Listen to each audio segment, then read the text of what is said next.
지난달 온 가족 예배를 드리고 나서 저희 예배당에 바뀐 변화가 하나 있습니다. 중요한 변화 중에 하나인데요. 아마 여기서 자주 예배 드리시는 분들께서는 이제 이게 너무 익숙해져가지고 이미 익숙해져가지고 잘 모르실 수도 있는데, 우리 오랜만에 한 달 만에 돌아오는 우리 친구들, 우리 예꿈, 하람빛, 이런 친구들 봤을 때 어떤 게 바뀌었는지 혹시 이렇게 보이나요?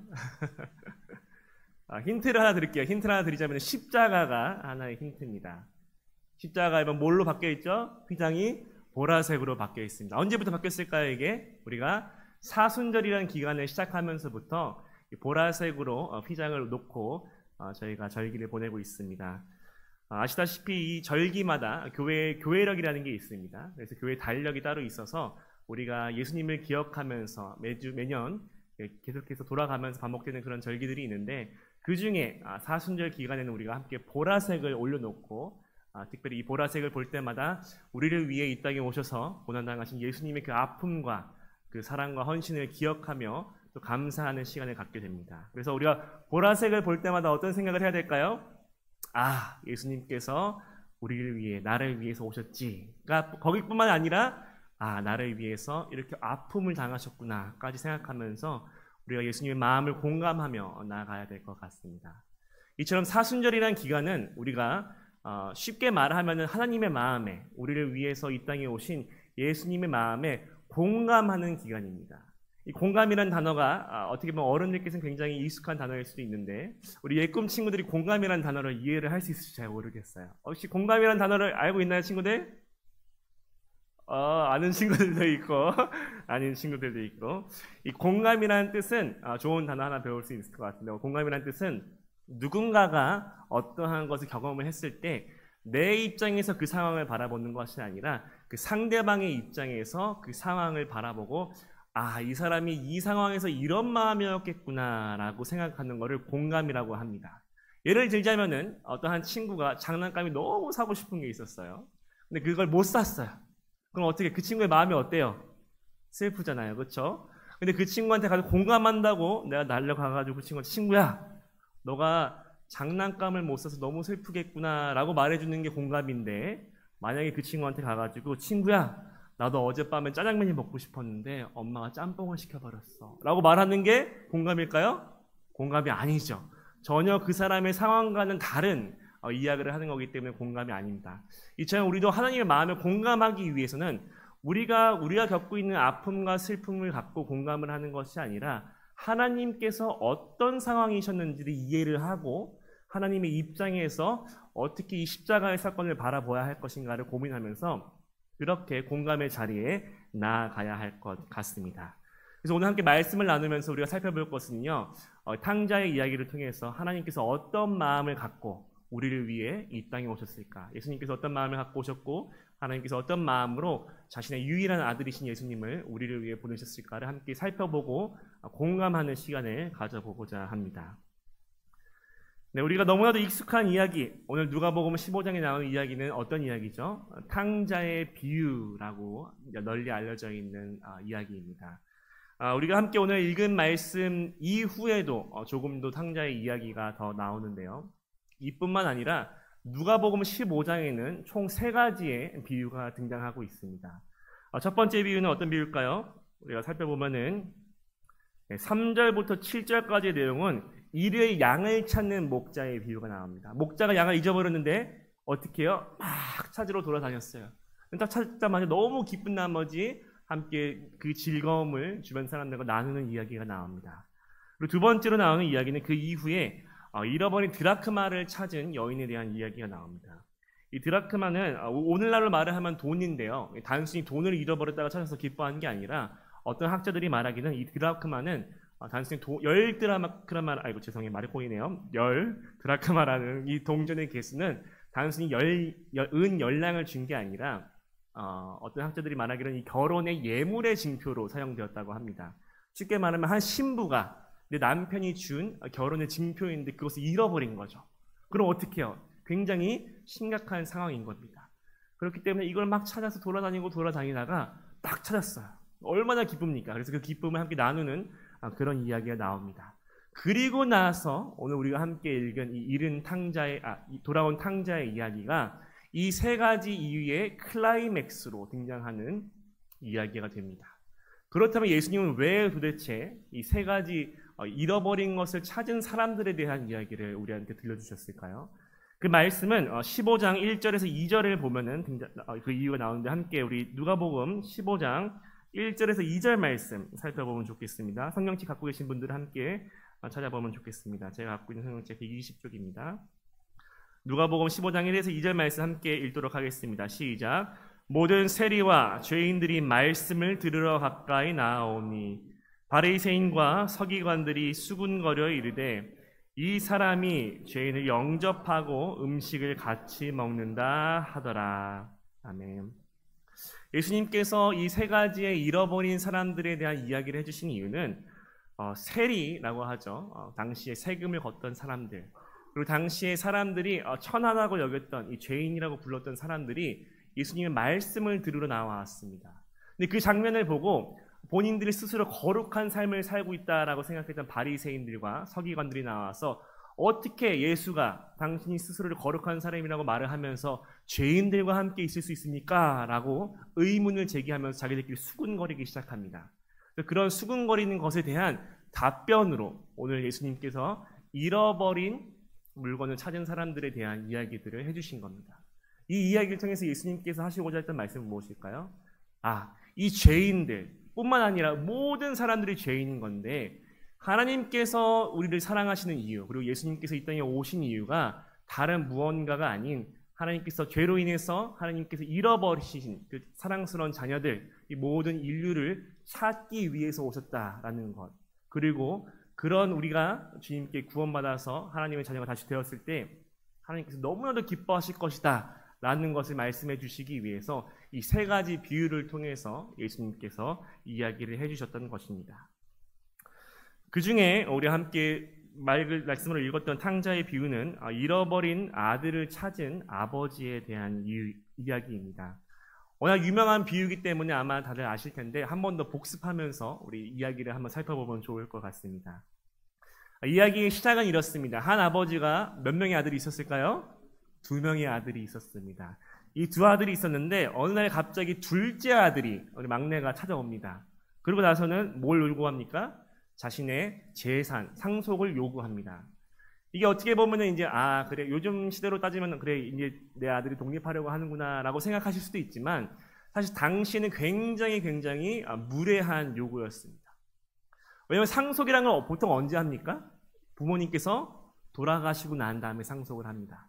근데 이 아들이 버젓이 아버지가 살아계신데 아버지한테 와서 하는 말이, 아버지, 제가 좀 말을 좀 세게 바꿔서 얘기해보면 약간 이렇습니다. 아버지, 어차피 돌아가실 건데 지금 저한테 주실 돈 미리 주시죠 라고 말을 하는 거랑 똑같은 말인 거예요. 그래서 이렇게 무례한 아들한테 아버지께서 어떻게 하십니까? 혼을 내십니까? 아무 말도 하지 않으시고 아버지께서 그 재산을 줍니다. 그 재산을 받은 아들이 어떻게 합니까? 이제 먼 나라로 가서 써있어요. 옆 나라 간 게 아닙니다. 굉장히 먼 나라로, 소식을 알 수 없는 그 먼 나라로 가서 자신의 그 재산을 막 낭비하기 시작합니다. 그러고 나서 낭비하고 가난해도 좀 나라가 잘 살고 사회 복지가 잘 되어 있고 그러면 뭐라도 받아가지고 먹고 살았을 텐데, 하필 말씀해 보면 어떻게 되었다고 했죠? 그 먼 나라도 흉년을 겪게 되었습니다. 그러니까 나만 못 사는 게 아니라 모두가 다 못 살고 있는 상황인 거예요. 그래서 뭐라도 해야겠다 싶어서 이 둘째 아들이 돼지를 치러 갔는데, 너무 배가 고픈 나머지 이 돼지가 먹고 있는 쥐엄나무 열매를 먹으려고 합니다. 근데 그걸 먹을 수 있습니까? 없습니까? 없습니다. 이 돼지가 먹을 것도 모자라서, 너무나도 강한 흉년 때문에 돼지가 먹을 것도 모자라서 둘째 아들은 돼지가 음식을 먹는데 본인이 음식을 먹지 못하는 그런 상황에 처하게 됩니다. 그때 둘째 아들이 떠올린 생각이 어떤 생각이었죠? 너무 힘든데 생각해보니까 우리 아버지의 집에 있는 종들은 밥은 먹었던 것 같아. 삼시세끼는 굶지 않고 잘 먹었던 것 같은데 내가 가서 아들로서 돌아갈 염치는 없으니까 내가 아버지한테 가서 종으로 받아주세요 라고 빌면서 가서 배는 굶지 말아야겠다 라는 생각으로 아버지께 돌아가게 됩니다. 근데 동네를 쫙 걸어가고 있는데 딱 마을 입구에, 이미 아직 집은 좀 멀리 더 걸어가야 돼요. 먼 발치에서 누군가가 달려오기 시작합니다. 누구였죠? 아들의 아버지였습니다. 아버지가 달려와서 아들이 뭐라고 말도 하기 전에 먼저 목을 끌어안고 안아주시고 입을 맞추십니다. 그제서야 이제 아들이 아마 좀 당황하지 않았을까요? 당황했을 것 같아요. 막 옷도 꼬질꼬질하고 막 더러운데 아버지가 내가 뭐라고 말씀도 드리기 전에 막 안고 입을 맞추시니까 너무 당황해서 이게 무슨 일이지? 라고 생각하고 있을 찰나에 정신을 차리고 그치 내가 온 목적이 있었지라고 생각하면서 아버지 제가 아버지의 아들이라 불릴 자격은 없는 것 같습니다. 그냥 종으로라도 제가 아버지 집에서 일을 할 테니까 저를 좀 받아주세요 라고 말을 합니다. 근데 아버지가 뭐라고 말씀하십니까? 그걸 들으셨는지 못 들으셨는지 알 수는 없지만 대꾸도 하지 않으시고 종들을 불러가지고 제일 좋은 옷과 가락지와 신을 신기고 잔치를 열어가지고 모든 동네 사람들이 이 아들이 온 것을 알리게 하여라 라고 말씀을 하십니다. 그리고 오늘 읽지는 않았지만 그 뒤에 어떤 이야기가 등장하죠? 누가 등장합니까? 첫째 아들이 등장을 합니다. 이 첫째 아들이 열심히 그때도 일을 하고 있었어요. 일을 하고 있는데 갑자기 다른 종 하나가 와가지고 큰아드님 혹시 그 이야기 들으셨어요? 라고 하면서 무슨 이야기인데 둘째 아드님이 돌아오셔가지고 잔치를 벌였답니다 라는 이야기를 하자마자 이 큰아들이 어떻게 해요? 정말 둘째가 돌아왔어? 라고 합니까? 화를 냅니다. 화를. 아니 이 집 나간 이 망나니 동생을 아버지께서 받아주시고 잔치를 벌이신다고 화가 너무 난 나머지 바로 누굴 찾아갑니까? 아버지를 찾아가서 아버지 내가 평생을 다해서 아버지를 위해서 일을 했는데 나한테는 친구들이랑 먹을 염소 새끼 한 마리 안 잡아주시고 어떻게 동생을 위해서는 살찐 송아지를 잡아주십니까? 라고 화를 내자 아버지께서 너는 나와 늘 함께 있으니까 내 모든 것이 다 너의 것이다. 동생이 죽었다가 살아났는데 어떻게 우리가 기뻐하지 않을 수 있겠느냐라고 말을 하면서 이야기가 결말이 됩니다. 끝을 맺습니다. 자, 이 이야기를 들어보았을 때 우리가 주인공이 누군지 혹시 생각해 보실 수 있겠습니까? 보통 이게 드라마화되면 보통 주인공이 누가 될까요? 둘째 아들이 되겠죠. 막 방탕한 삶을 살며 막 이렇게 산전수전을 걷다가 정신을 차리고 돌아온 둘째 아들이 주인공이 됐겠죠. 혹은 주인공은 마지막에 등장한 누구요? 첫째 아들이 이야기의 주인공일까라고 생각해 볼 수도 있을 것 같습니다. 이 두 아들의 공통점이 하나 있습니다. 어떤 공통점일까요? 이야기를 읽어보시니까 어떠세요? 두 아들이 굉장히 다른 삶을 살고 있는 것 같은데도 갖고 있는 공통의 모습들이 있습니다. 바로 너무나도 누구만 생각한다는 거예요? 자기만 생각한다는 것입니다. 둘째 아들 어떻게 했죠? 처음에 자기의 이익과 자유를 위해서 이 억압으로부터 벗어나기 위해서 아버지께 뭘 요구합니까? 아직 버젓이 살아계신데도 불구하고 자신이 받은 상속을 무례하게 요구를 합니다. 그리고 나서 잘 살았으면 몰라요. 그렇죠? 그렇게 받아갔으면은 잘 살았으면 모르는데 거기서 다 낭비하고 나서 돌아오고 났는데 이때 아버지가 어떻게 받아주시죠? 굉장히 끌어안고 받아주십니다. 그렇죠? 근데 사실 이 돌아오는 과정 속에서 아들이 뭔가를 정신을 차리고 돌아왔을까라는 질문을 던졌을 때 확실하지는 않은 것 같습니다. 우리 함께 15장 17절 말씀 한번 읽어볼까요? 15장 17절에서 19절 말씀인데요.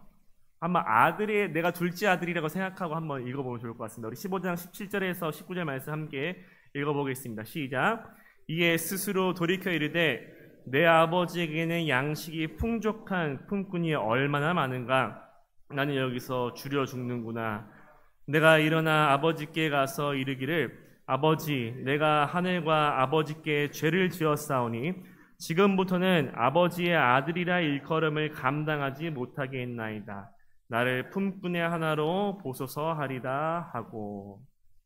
자, 아들이 집에 가야 하는 이유를 말을 하는데 17절에 가장 먼저 말하는 이유가 뭡니까?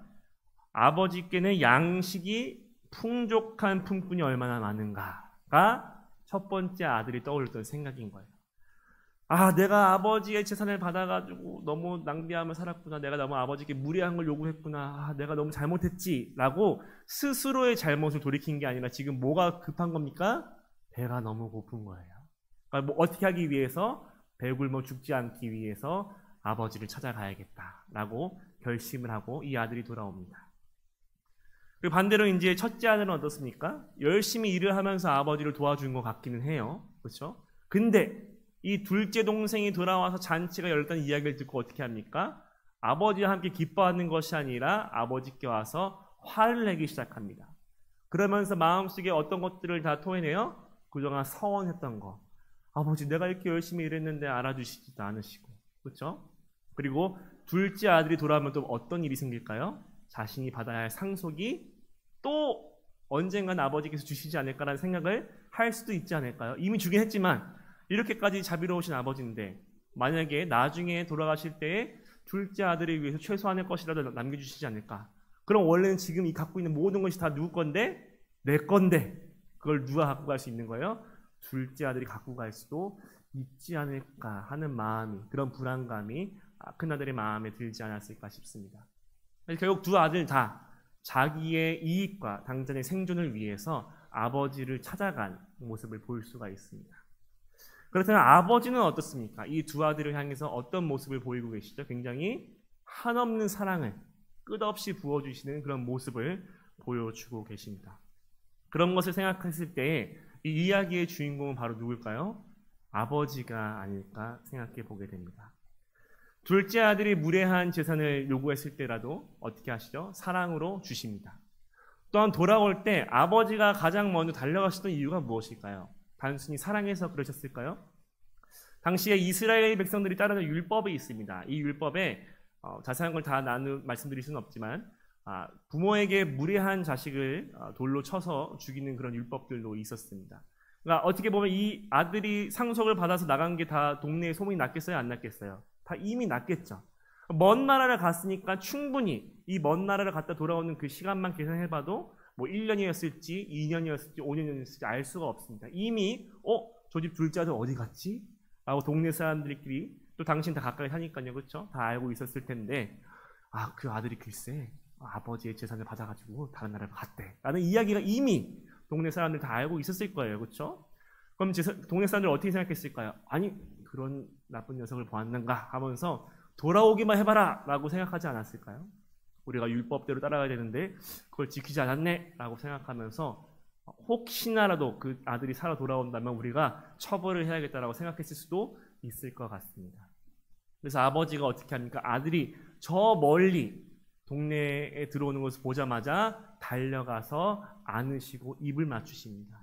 그걸 통해서 뭘 방지하려고요? 이 아들 여전히 어떤 아들이에요? 내가 사랑하는 아들이다 라는 것을 단순히 아들한테만 보여주신 것이 아니라 동네 모든 사람들에게 보여주심으로써 이 아들이 당할 수도 있는 그런 이렇게 상처와 피해를 미리 막아주신 것으로 우리가 볼 수 있습니다. 첫째 아들한테는 어떻게 하셨습니까? 아들이 막 선한 마음을 토로하면서 아버지에게 말씀을 드리자 어떻게 했죠? 아들을 나무라는 것이 아니라 너가 그렇게 힘들 수도 있겠지만 하지만 내가 너와 함께 우리 같이 있었으니까 내 모든 것은 다 누구의 것이다? 너의 것이다 라고 위로해 주시면서, 그러면서 아버지의 마음도 살짝 이야기를 하십니다. 죽었다고 생각했던 동생이 살아 돌아왔는데 어떻게 우리가 기뻐하지 않을 수 있겠니? 라고 말이죠. 이렇게 생각해보면 이 이야기 속의 아버지는 어떠셨을까요? 만약에 제가 아버지의 입장이었다면 굉장히 외로웠을 것 같습니다. 둘째 아들도 첫째 아들도 아무 누구도 누구의 마음을 몰라줘요? 아버지의 마음을 알아주지를 않는 거예요. 둘째 아들 정신 차리고 돌아왔다고 생각했는데 했던 말이 아버지 내가 아들이 자격이 없습니다. 그냥 품꾼을 하게 해주시고 밥만 챙겨주십시오 라는 말만 하고, 첫째 아들은 열심히 일을 하고 있나 라고 생각했는데 오자마자 하는 말이 어떻게 그러실 수 있습니까? 라고 말을 하면서 울분을 토하는, 그러니까 아무도 이 살아 돌아온 동생을 향한 그 기쁜 아버지의 마음을 이해해주지 못하는 거죠. 그럼에도 불구하고 이 아버지는 어떻게 하십니까? 여전히 두 아들을 사랑하시고 품어주시는 것을 볼 수 있습니다. 아마도 십자가 사건을 앞둔 하나님과 예수님의 마음도 동일하지 않았을까 싶습니다. 이 세상을 창조하시고 완벽하게 창조하셔가지고 인간이 이 모든 것을 누릴 수 있게 해주셨는데 뭐가 들어왔죠? 세상 가운데 죄가 들어왔습니다. 그로 인해서 이렇게 잃어버린 아들들, 잃어버린 딸들을 하나님께서 다시 돌아오게 하시기 위해서 정말 한없이 끝없는 은혜를 베풀어 주시는 것을 우리가 성경 말씀을 통해서 보게 됩니다. 이스라엘 백성들을 애굽 땅에서 건져내 주시고 광야 생활을 하면서 배가 고픕니다 라고 외칠 때 만나와 메추라기로, 목이 마릅니다 할 때 물을 주시면서, 앞에 적군이 있을 때 또 어떻게 하시죠? 승리를 허락하시면서까지 이스라엘 백성들이 약속의 땅으로 데리고 오십니다. 하나님께서 하나님께서 그렇게까지 하셨는데도 이스라엘 백성들은 어떻게 하죠? 계속 우상을 섬기고 하나님을 떠나 살면서 힘들 때만 하나님을 찾으면서 내가 이제 좀 그 상황이 나아지고 하나님의 은혜로 벗어나고 나면은 언제 그랬냐는 듯이 배가 부르고 등이 따시니까 나 살 길만 생각하면서 살아가게 되었던 겁니다. 예수님께서 이 땅에 오셨을 때도 어땠습니까? 많은 사람들이 예수님을 어떻게 생각했죠? 바리새인들과 서기관들은 예수님을 메시아로 보지 못했고 그분의 능력과 은사들을 시기하고 질투하기만 했습니다. 심지어 예수님의 제자라고 생각했던 12명의 제자들, 예수님을 어떻게 생각했죠? 예수님과는 전혀 다른 생각으로 예수님을 대하고 있었어요. 12명의 제자들은 예수님께서 당시에 로마의 압제를 받고 있던 이스라엘을 로마로부터 구원해 주셔서 정치적 독립을 일으켜서 하나의 새로운 이스라엘을 세우실 거라고 믿고 있었습니다. 그래서 예수님께서 이렇게 시간 날 때마다 제자들이 했던 말이 뭐죠? 예수님, 나중에 오르시거든 저희에게 한 자리만 주십시오. 라고 말을 하면서 그 자리를 놓고 누가 더 높은 자리로 올라갈 것인가에 대해서 싸우면서 예수님의 마음을 아무도 알아주지 모르고 예수님께서 십자가 달려 돌아가신다고 하셨을 때 어떻게 합니까? 안 됩니다. 예수님 돌아가시면 안 됩니다. 라고 말을 하면서 예수님의 마음을 아무도 알아주지 못했던 것 같습니다. 그렇기에 오늘 예수님께서 말씀하신 이 탕자의 비유에 나오는 아버지, 잃어버린 아들을 찾은 그 아버지의 그 마음은 바로 십자가를 앞두고 있는 하나님 아버지의 마음일 것입니다. 그리고 우리가 공감해야 하는 그 마음이 바로 이 마음이 아닐까 싶습니다. 우리를 위해서 너무나도 외롭지만 그 누구도 알아주지는 않지만 여전히 우리 사랑하시기 때문에 한없이 품고 부어주시는 그 은혜의 마음을 우리가 함께 공감해야 할 것입니다. 저와 여러분은 어떤 자녀로 살아가고 계십니까? 지금 여러분은 둘째 아들이십니까? 아니면 첫째 아들이십니까? 둘째 아들이라면 어떤 아들인가요? 내가 좀 막 살다가 이제 좀 정신 좀 차려볼까? 하고 돌아오는 게 둘째 아들의 모습이겠죠. 첫째 아들은 또 어떤 모습일까요? 내가 이제는 주님께 돌아와서 열심히 교회에서 봉사하고 내가 그리스도인으로 살아가는데 하나님께서 내 기도를 안 들어주시네 라고 생각하는 게 어떻게 보면은 첫째 아들의 마음이 아닐까요? 여러분들은 어떤 아들이십니까? 어떤 자녀이십니까? 우리가 이제 사순절을 맞이해서 주님의 마음을, 하나님의 마음을 공감하려고 하곤 하는데 우리가 단순히 성숙한 자녀로서, 그렇죠? 하나님께서 많이 힘드셨겠어요. 어떻게 해요? 너무 힘드셨겠어요? 라고 그냥 공감을 하고 끝내는 것이 우리가 생각하는 성숙한 자녀의 모습일까요? 그렇지 않죠. 우리가 해야 될 것은 하나님의 마음에 우선 공감하고 하나님 정말 외롭고 힘드셨겠군요 라고 말씀을 드리고 위로하지만 그보다 나아가서 이제는 우리가 하나님의 사역에 동참을 해야 하지 않을까 싶습니다. 이제는 단순히 그냥 돌아온 아들로서 그동안 궁시렁궁시렁거리면서 불만을 했던 아들이 아니라 이제는 아버지의 마음을 알아주고 아버지께서 하시는 일들을 기쁨으로 함께 참여하는 자녀들이 되어야지 하나님께서 바라시는 성숙한 그리스도인들의 모습, 성숙한 자녀들의 모습이 아닐까 싶습니다. 그래서 우리가 어떻게 하나님의 마음을 공감하는 것에 나아가서 하나님의 마음에, 하나님의 사역에 동참을 하며 살아갈 수 있을까요?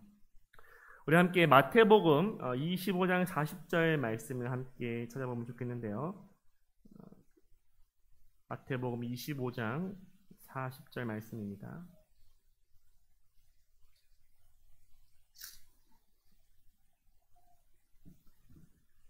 네, 함께 읽어보도록 하겠습니다. 마태복음 25장 40절 말씀 함께 합독하도록 하겠습니다. 시작. 임금이 대답하여 이르시되 내가 진실로 너희에게 이르노니 너희가 여기 내 형제 중에 지극히 작은 자 하나에게 한 것이 곧 내게 한 것이니라 하시고. 아멘. 방금 읽은 말씀에 등장하는 임금은 누구를 뜻할까요? 하나님을 의미합니다. 하나님께서 뭐라고 말씀하십니까? 너희가 내 형제 중에 지극히 작은 자한테 한 것이 누구한테 한 것이라고요? 나한테 한 것이다. 그런 말을, 이 말을 다른 말로 바꾸면 어떻게 되겠습니까? 우리가 살아가면서 나만을 생각하는 것이 아니라 이제는 나만 생각하는 이기적인 자녀로 살아가는 것이 아니라 우리 주변을 돌아보고 어렵고 힘든 일을 당하고 있는 이웃들을 바라보았을 때 그들을 위해서 무언가를 하는 것이 하나님을 위한 일이고 하나님을 향한 일이라고 하나님께서 말씀하고 계십니다. 아까 목사님께서 광고하셨듯이 또 모두 다 알고 계시다시피 우리 국가적으로도 산불로 인해서 많은 피해를 당하고 있습니다. 제 친한 친구도 아버지가 영덕에서 이제 농사를 하시는데 그 집이 타버려가지고 지금 대피하시고 원래 밭일을 하시는데 이 밭이 어떨지 좀 더 열매가 날 때까지 상황을 지켜봐야 된다고 합니다. 이런 것을 보면 정말 이 아픔이 우리 서울에 살고 있지만 우리가 서울에 살고 있다고 나 몰라 하는 것이 아니라 누군가의 친구가 누군가의 가족이 나의 이웃들이 아픔을 겪고 있을 때 우리가 어떤 최소한 기도라도 하면서 주님 저들의 마음을 위로해 주시고 아프지 않고 건강하게 이 모든 것을 잘 이겨낼 수 있게 달라고 기도하는 것이 우리의 해야 할 일이 아닌가 싶습니다. 또는 우리가 학교에서 친구들과 지내면서 놀 때 꼭 그런 친구들이 있습니다. 우리 초등학교에 가면 어떤 친구들이 있어요? 친구들이 싫어하는 친구들이 있는데 왜 싫어해요 보통? 뭐를 파요? 코를 파가지고 싫어하는 친구들이 있어요. 그렇죠? 제가 초등학교 다닐 때도 그런 친구들이 있었어요. 막 코를 파가지고 막 묻히고 다니고 그렇죠? 그럼 친구들 어떻게 막 하면서 더러워 하면서 막 말을 하는데 이런 식으로 막 이렇게 따돌림을 받거나 혹은 어울리지 못하는 친구들한테 우리 친구들 어떻게 해야 되겠습니까? 먼저 말을 걸어주세요. 알았죠? 미워하지 말아주세요. 알겠죠? 우리 어린이집도 마찬가지예요. 내가 장난감 갖고 놀고 있는데 누가 뺏어갔어. 그럼 어떻게 해요? 내 거야 라고 말을 하는 게 아니라 어떻게 해야 돼요? 같이 놀자. 너 놀고 싶었구나.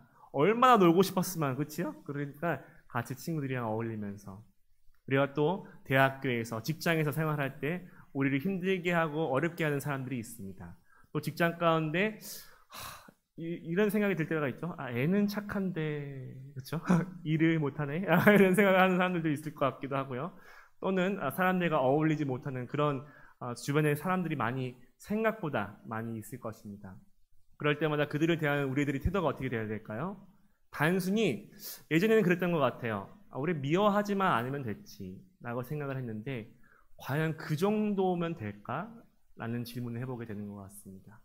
우리가 그리스도인이라면은 우리가 세상의 소금과 빛이라면은 단순히 미워하지만 말아야지 적당히 나쁜 관계만 이렇게 만들지 말자라고 할 게 아니라 조금 더 적극적으로 내가 할 수 있는 내가 그래도 이 정도는 이 사람을 위해서 해줄 수 있지 않을까. 지나가면서 믹스 커피라도 한 잔 사준다든지 이런 식의 우리가 조금은 더 적극적인 하나님께서도 그러셨듯이 하나님께서 그냥 가만히 쟤네들 그래 구원만 하면 됐지라고 말씀하신 게 아니라 어떻게 하셨죠? 지금까지도 우리와 항상 동행하시면서 함께 하고 계십니다.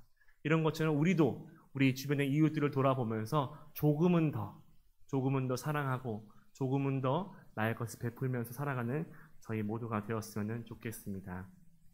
마지막으로 다큐멘터리 작가 이요셉 씨가 쓴 책 중에 길 위에서 던진 질문이라는 책이 있습니다. 이 책은 뭔가 시집까지는 아닌데 이 작가님께서 이것저것 이렇게 끄적이신 글들을 좀 모으고 또 돌아다니시면서 찍은 사진들을 모은 작은 책입니다. 이 중에서 제가 요즘 책을 잘 안 읽고 있어가지고 어떡하지 고민했는데 친구가 이 책 너무 길지 않고 조금씩 읽기 좋다고 해서 한번 받아가지고 설교를 준비하면서 그래 오늘 하나 읽어볼까 하고 딱 읽는데 오늘 너무 말씀과 맞는 제목의 글이 있어가지고 함께 나눠드리려고 합니다. 그래서 이 글을 읽고 마쳐보도록 하겠습니다. 위로라는 제목의 글입니다. 하나님의 눈물 어떻게 닦아드릴 수 있을까요? 내 곁에 있는 아프고 상한 영혼에게 다가가 그와 함께 아파하며 그의 눈물을 닦아주는 것. 이것이 주님을 위로하고 아끼고 사랑해드리는 게 아닐까요? 라는 짧은 내용의 글이었습니다. 우리가 구원받은 하나님의 첫째 아들, 둘째 아들로서 하나님의 딸들과 아들로서 하나님의 아버지의 마음을 공감하고 위로해드리는 것뿐만 아니라 나아가서 이제는 주님과 함께 동행하며 동역하며 살아갈 때에 하나님께서 기뻐하시는 성숙한 그리스도의 자녀들이 되기를 간절히 소망합니다. 그리고 그렇게 살아갈 때에 우리를 보고 주님께서 영광 받으실 수 있는 그런 저와 여러분의 삶이 되기를 간절히 소망합니다.